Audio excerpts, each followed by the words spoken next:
MCU की greatest super heroes की बात हो और अपने कैप्टन अमेरिका की बात ना हो, ऐसा कैसे हो सकता है।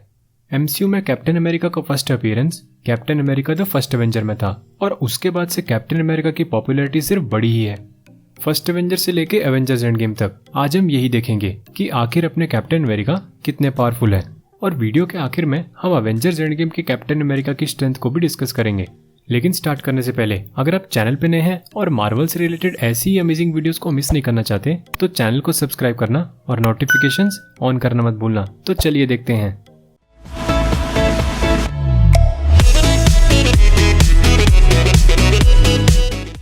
कैप्टन अमेरिका फर्स्ट एवेंजर में जब हमने पहली बार कैप्टन को देखा था तो उसके पास कोई भी सुपर पावर्स नहीं थी, बल्कि उसके पास तो इतनी बीमारियां थी कि एक लिस्ट भी कम पड़ जाए। और एब्राहम अर्स्किन से सुपर सोल्जर सीरम लेने के बाद अपना स्टीव कैप्टन अमेरिका बन जाता है।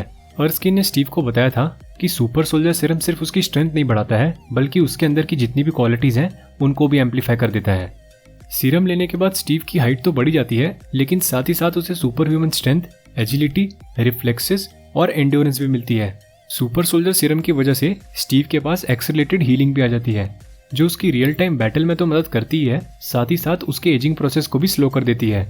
शायद आपने भी ये नोटिस किया हो कि मूवी में शील्ड मिलने के बाद कैप्टन उसे ज्यादातर एक डिफेंसिव वेपन की तरह यूज करता है और लॉन्ग रेंज कॉम्बैट के मुकाबले वो हैंड टू हैंड कॉम्बैट का ज्यादा इस्तेमाल करता है। 70 साल के बाद फिर दोबारा हमें कैप्टन अमेरिका द एवेंजर्स में देखने को मिलता है और मूवी की स्टार्टिंग में वो अपने खोए हुए टच को वापस पाने के लिए जिम में प्रैक्टिस भी कर रहा होता है। लोकी के साथ जब कैप्टन की बैटल होती है तो लोकी को हराने में कैप्टन को थोड़ी मुश्किल तो होती है और फिर उसके बाद टोनी को मैदान में उतरना ही पड़ता है।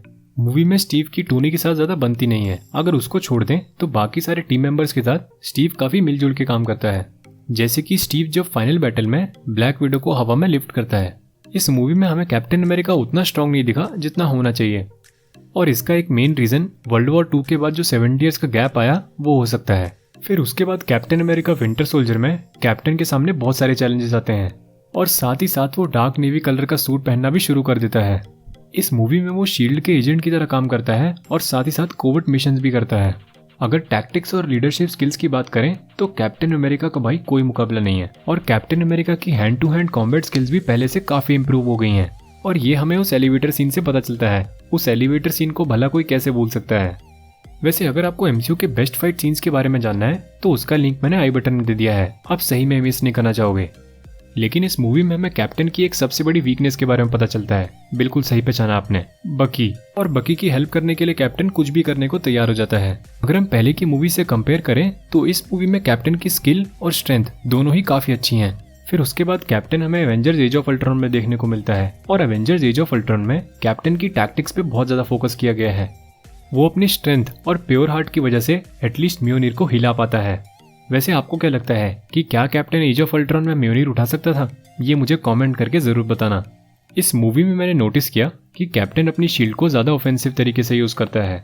एमसीयू के स्टार्टिंग से लेके एंड तक कैप्टन अमेरिका की स्किल और स्ट्रेंथ दोनों ही बहुत ग्रो की हैं और ये बात प्रूफ हो जाती है जब कैप्टन विंटर सोल्जर को रोकने के लिए एक हाथ से हेलीकॉप्टर को ही रोक लेता है। पूरी मूवी में स्टीव जिससे भी लड़ता है उसका सामना आसानी से कर लेता है, लेकिन यही सेम चीज हम ब्लैक पैंथर के बारे में नहीं कह सकते। मुझे पर्सनली ऐसा लगता है कि इस मूवी में कैप्टन अमेरिका और ब्लैक पैंथर की स्ट्रेंथ और स्किल लगभग बराबर ही है। आप इस बारे में क्या सोचते हैं ये मुझे कमेंट करके जरूर बताना। और एंड में जब आयरन मैन और कैप्टन अमेरिका की फाइट होती है तो फ्राइडे ये बोलती है कि कैप्टन अमेरिका को हैंड टू हैंड कॉम्बैट में हराना काफी मुश्किल है, लेकिन कुछ भी बोलो ये एक फेयर फाइट नहीं थी। कैप्टन हमें इन्फिनिटी वॉर में काफी इंप्रेस करता है और साथ ही साथ अपनी नई वकांडन शील्ड की मदद से वो फाइनल बैटल में काफी एलियंस को हराता है और थैनोस के सामने भी कैप्टन टिकने में कामयाब हो जाता है, भले ही वो 5 सेकंड के लिए क्यों ना हो। और थैनोस के चेहरे के एक्सप्रेशन से तो हमको ये पता चल ही जाता है कि उसने कैप्टन अमेरिका से ऐसा बिल्कुल एक्सपेक्ट नहीं किया था। और अब हम आते हैं एंड गेम की तरफ। एवेंजर्स एंड गेम में हमें कैप्टन अमेरिका अब तक सबसे स्ट्रॉन्गेस्ट देखने को मिलता है। ये सवाल तो हमेशा रहेगा कि आखिरकार कैप्टन वर्दी कब बना, लेकिन म्योनिर को उठाने से हमें कैप्टन अमेरिका के कैरेक्टर की स्ट्रेंथ का असली पता चलता है। म्योनिर का यूज करके कैप्टन लाइटनिंग को आसानी से बुला लेता है और जब कैप्टन म्योनिर और अपनी शील्ड का यूज करके थैनोस से फाइट कर रहा होता है तो एक टाइम पे तो ऐसा लगता है कि कहीं वो अकेला ही थैनोस को ना हरा दे। और नोट करने वाली बात यह है कि इस टाइम तक जितना डैमेज अब तक कैप्टन ने थैनोस को दिया था उतना किसी ने नहीं दिया था। म्योनिर के साथ भले ही कैप्टन एमसीयू का स्ट्रॉन्गेस्ट कैरेक्टर ना हो, लेकिन अब वो उस लिस्ट में काफी ऊपर है। और अब जो मैं बोलूंगा उससे तो आप बिल्कुल एग्री करेंगे कैप्टन की सबसे बड़ी स्ट्रेंथ है उसका नेवर गिव अप एटीट्यूड।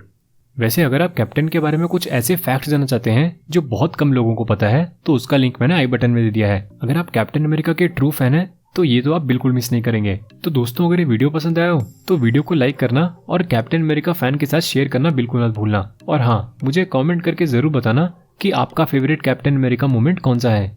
और मार्वल से रिलेटेड ऐसी अमेजिंग वीडियोस को मिस नहीं करने के लिए चैनल को सब्सक्राइब करना और नोटिफिकेशंस ऑन करना मत भूलना। अच्छा तो फिर चलते हैं।